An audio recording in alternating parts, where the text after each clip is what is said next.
businesses, let's call it.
Welcome to Talkin Maine with the Bowtie Boy. I'm Tom Savio, and I have my special guest and my special friend, Shenna Bellows, Secretary of State. Madam Secretary, yes! That's great. Congratulations. Thank you so much. It's great to see you. I watched that election from afar, and I was very proud that you got that. I think it was great. I mean, you and I have known each other for 20 years, pretty much. How long were you at the ACLU? I was there for about 9 years, so you're right. When did you start? That was 2005. And I came in 2002. Yeah. So just about. We're pretty close. And we built bipartisan coalitions, and we got stuff done. We did. I mean, I was thinking about that. We really did, because that was, being in the Senate, and I finally had learned how to do that. It was great.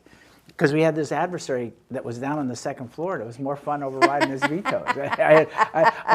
Somebody said to me the other day, Tom, how did you like working for that? I said, I thought it was great because it made me work harder and become a better legislator, because I had to find out what Shenna liked, Shenna had to find out what Tom liked, and as a result of that, we made a better bill.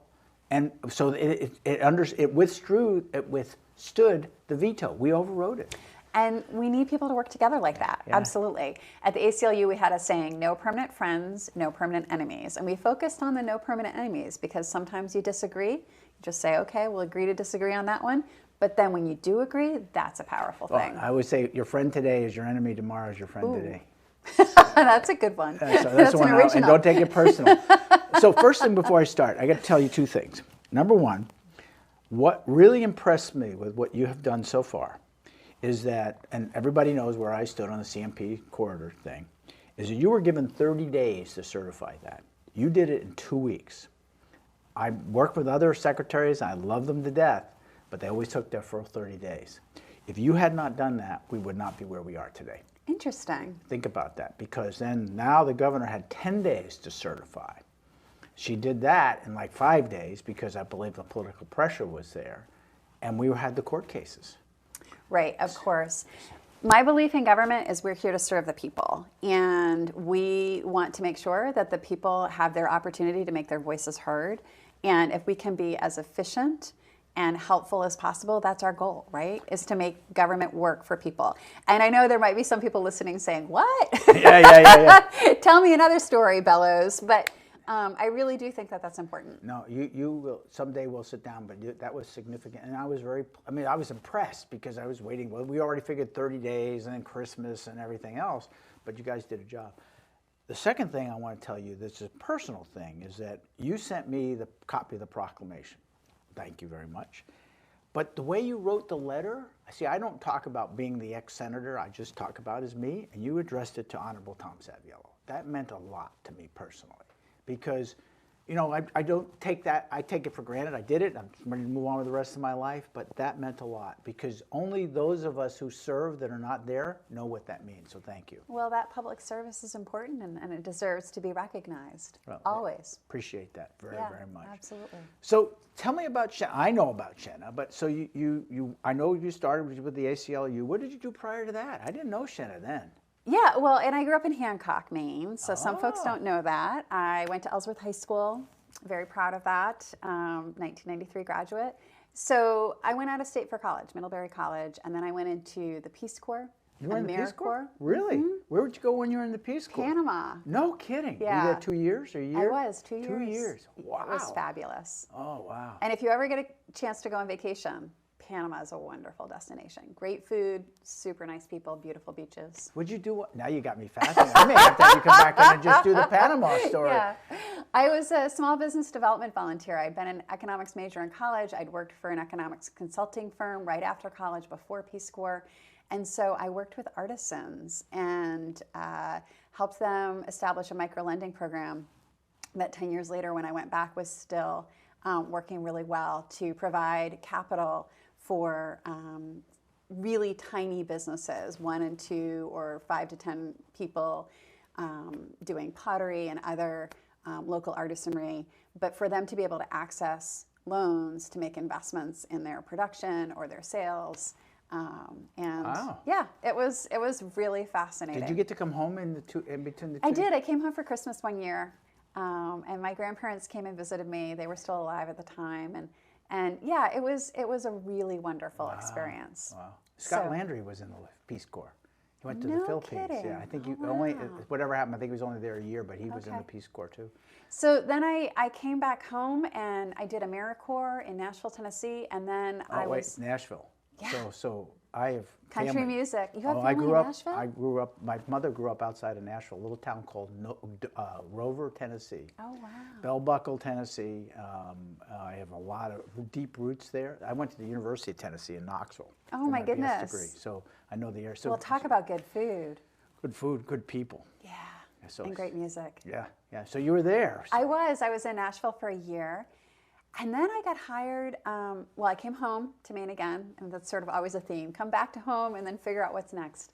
And I worked for the Maine Democratic Party in 2002, that election year. And then I was hired by the National American Civil Liberties Union, whose mission is defense of the Bill of Rights and the Constitution. So I worked in Washington for a couple of years, came home to run the ACLU of Maine. That's when we met. Yeah, yeah. And then some folks may remember I ran a failed campaign against U.S. Senator Susan Collins. Oh, I kind of remember that. But Ancient history. And then I started my own small business working with nonprofits across the state, from Consumers for Affordable Health Care, and then ran for state senate, following in your footsteps. Yeah. And that was a wonderful opportunity. I had the opportunity to chair the Labor and Housing Committee, and then had the opportunity to run for Secretary of State and Maine's 50th and first female Secretary of State. 50th and first female. Yeah. Well, a female part's fine. Congratulations. 50 secretaries in 200 years. Wow. Well, as I told you, I knowing that that's an election, I watched it from afar. And I had my friends, Craig Hickman, who I'm very close to. He's a great guy, and he's got to come on the show at some point. He's doing great work in the Senate right now. He is absolutely phenomenal. He's Yeah. and I always respect the way his sincerity, and what he says, he says. We had this great relationship. One time he came down, it was a food bill, and I was the head of the Environment and Natural Resources Committee, and he wanted that bill there. And I'm trying to explain to him, and I think it belongs in agriculture. He said, no, I need it here, sign it. Okay, whatever you tell me, Craig, I'll do whatever you tell me to do, but he's a good guy. So how's it like being the 50th Secretary of State? It is a fabulous job. It's a dream job. And I think a lot of folks don't realize how large the role is. Yeah, it's huge. So as Secretary of State, I oversee Maine State Archives. And that, I love history. My grandfather was a 7th grade history teacher and loved American history in particular. And so at Archives, we have over 64,000 boxes of documents, which we know because we had to move out of the cultural building into temporary space while they're renovating that.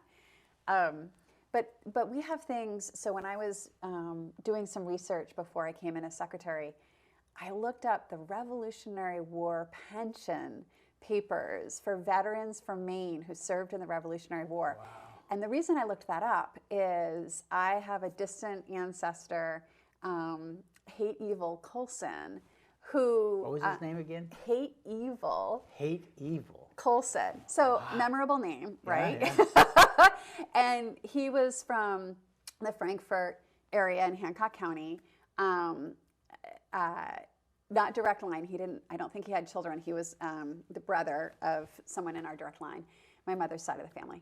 And so I looked it up, and there it was. There was his pension record from service in the Revolutionary War. Oh. And that is online. So one of my big goals is modernization to better serve the people of Maine. We have been digitizing archival records, and that is a huge project that we're continuing to work on every single day, putting more of the state's history to make it available for the public. But also, people can make appointments even during the pandemic if you have a specific interest, whether it's genealogy or some specific area of research. We have a lot of Civil War holdings, for example.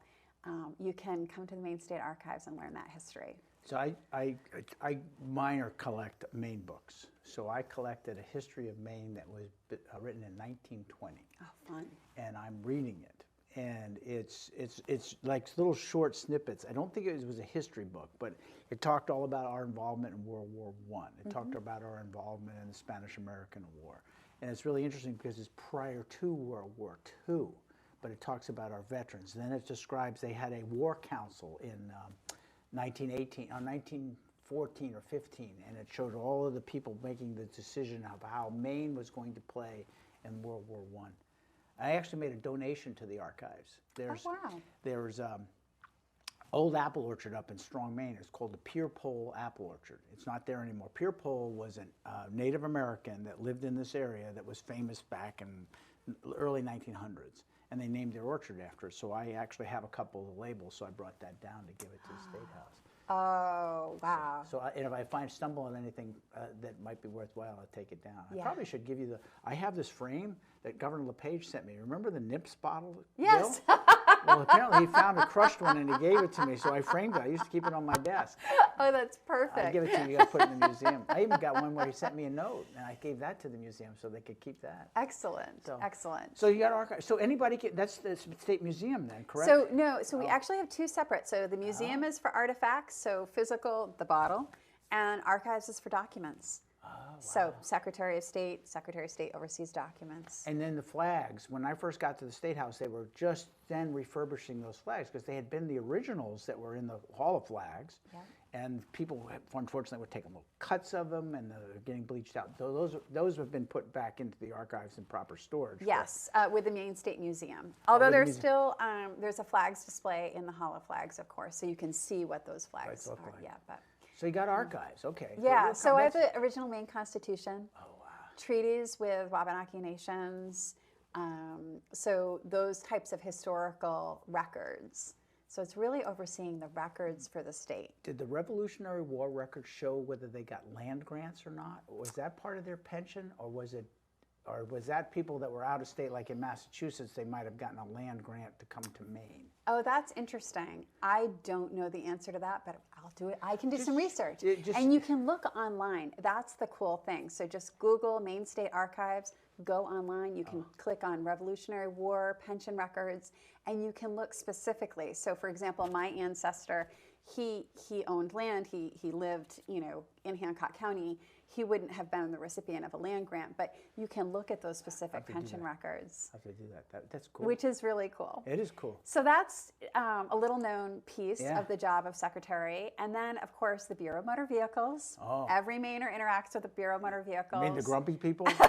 They're not grumpy. They are not grumpy. We have such a great team. They have worked so hard. Our offices have been open for walk-ins throughout the pandemic, and we closed for a very brief time at the initial quarantine. But and we've put a lot of services online. So for example, you can renew your vehicle registration. Just do it online. Most towns in Maine are now participating with that service, and it's very fast. You can renew your license if it's your basic Maine driver license. There are a bunch of functions you can now do online. You can order your vanity plates online if they're permissible vanity plates. Yeah, I saw that.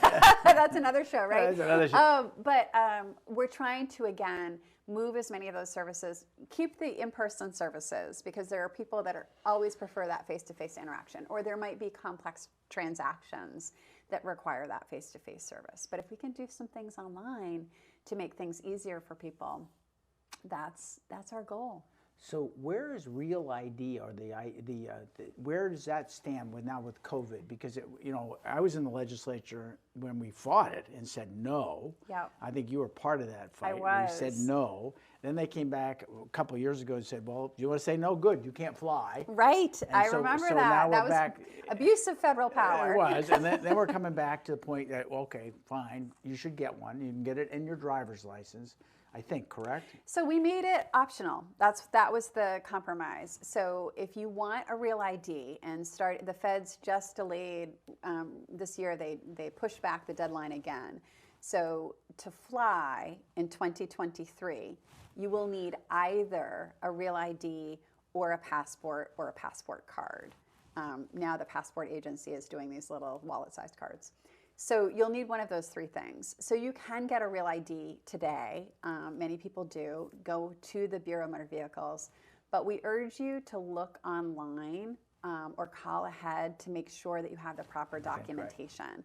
Because the federal government is very strict about what we can accept for proof of citizenship or legal status, and what we can accept for proof of residency. And we have to have duplicate proofs.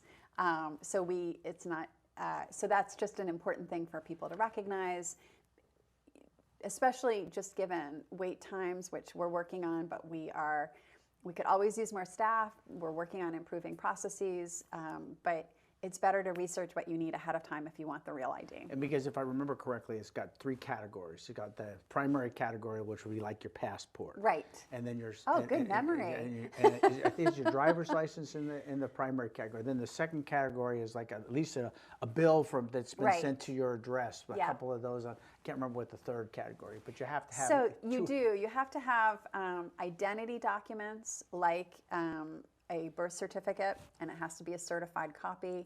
I still have mine. Good. They made them in the 1800s, you know.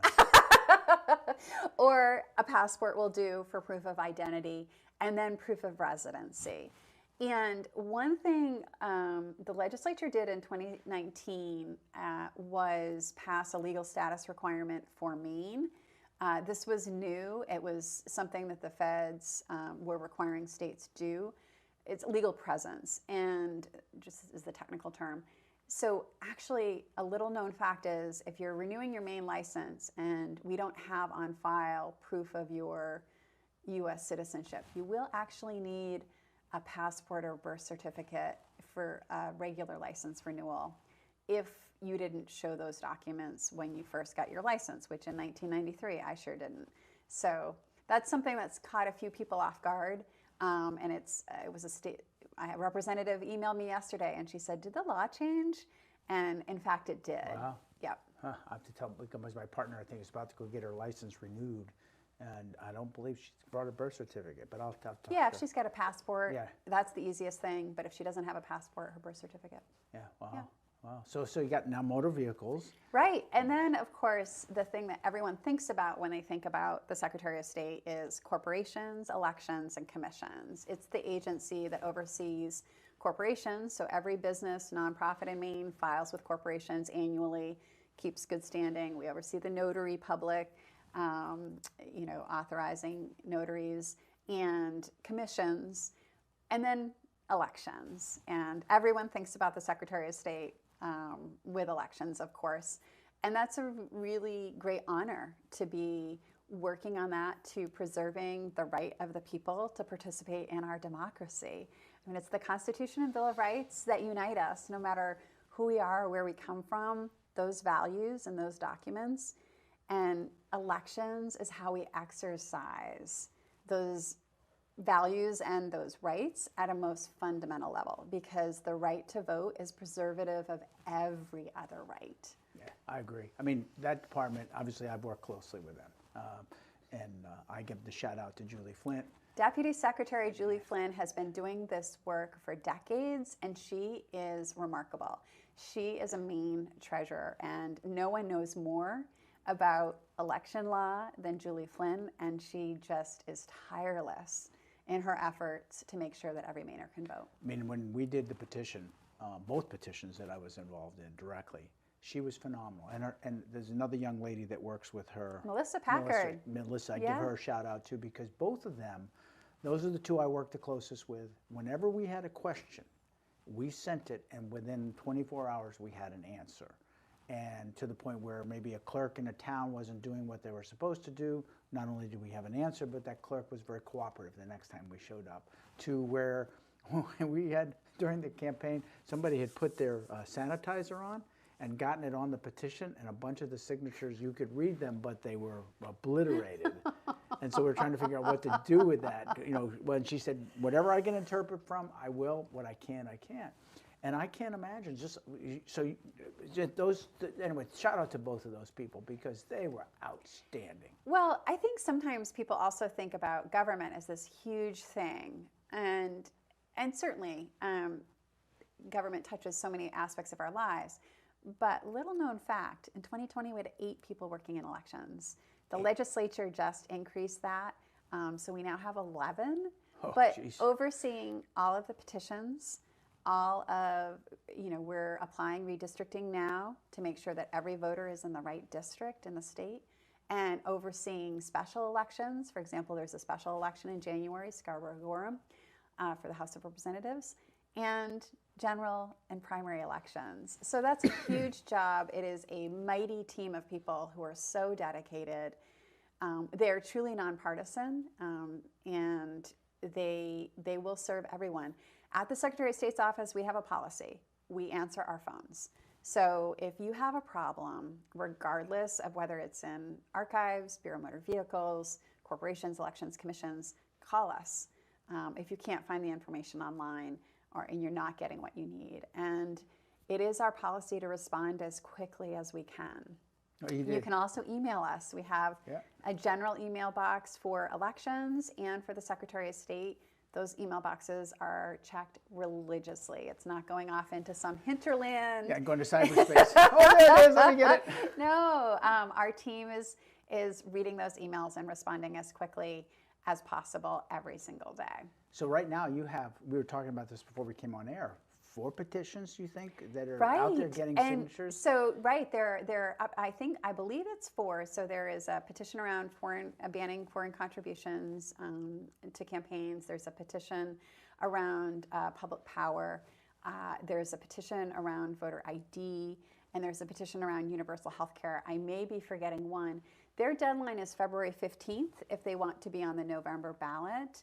And then we have 30 days to verify those signatures. And it doesn't matter if we receive 1 petition or 4 petitions, that timeline is the same. If we do not do that review, the presumption is the petition goes to the ballot.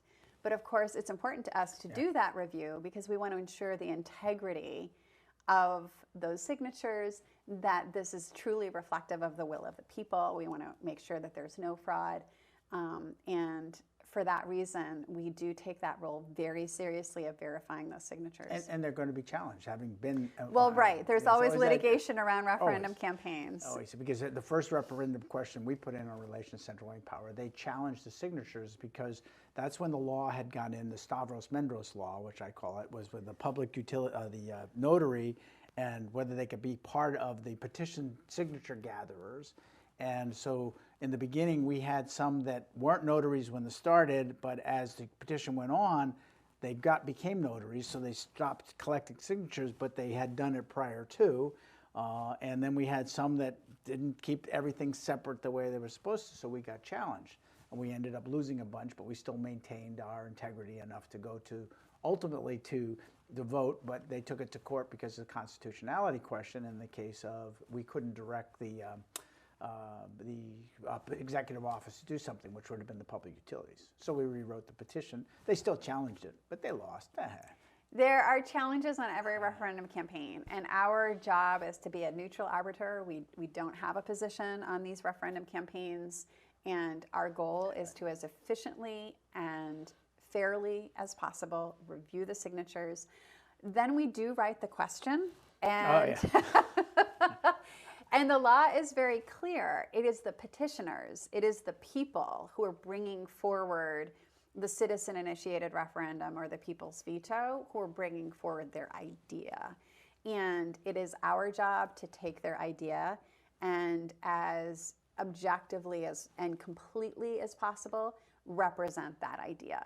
And that idea may be complex. It may have multiple parts. It may be simpler, and it depends on what the petitioners are bringing forward. But then as Secretary of State, we have a small group of people. We get together, we review it, we work with the AG's office, and we issue a question. The public actually has 30 days to comment on that question. They can, and they do. We had over 100 comments on the corridor question. And we read every single one of those comments, every member of the group that was working on that together, and including myself, read every single comment, thought through the feedback that we were receiving, made some modifications, and then published the final question. And sometimes, again, sometimes we may have a personal existing view. For example, I have been very clear that I believe a voter ID to register to vote is sufficient, that requiring someone to present a particular ID on election day potentially blocks valid people from voting. And I had a senator the other day realized that his birthday's this week and his license was expiring.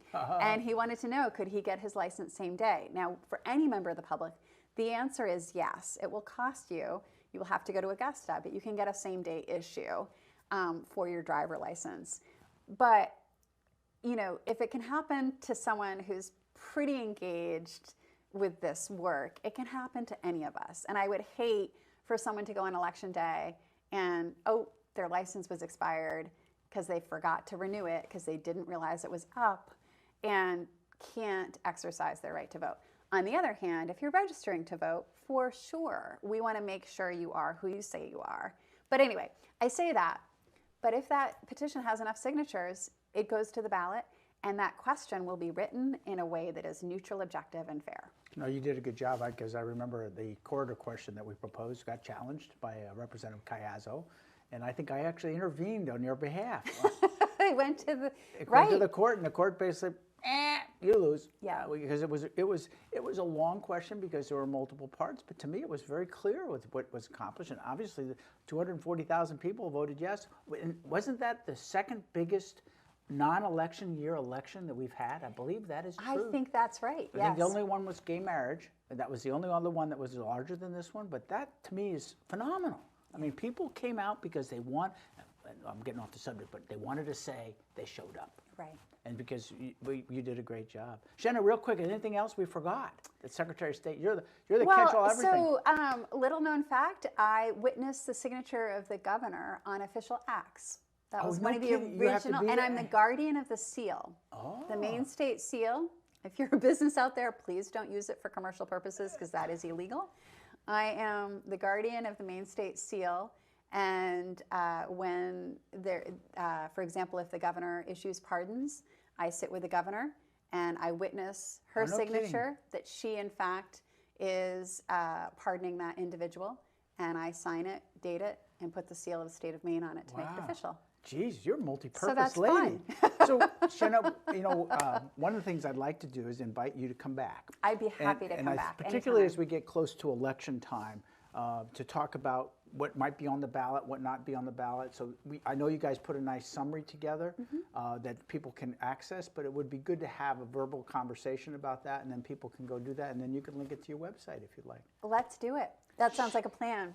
Madam Secretary, as always, it is a pleasure to have you here, and great to see you again. You look great. Likewise. Thank you so much. And thanks for coming up today to be on the Bowtie Show. My pleasure. Thanks for tuning in. Shanna Bellows, we forgot to put her phone number, but Andre will get it up there later so that you can see it. And if you have any questions, give him a call. We'll see you next time. Thanks for tuning in. That was perfect. That was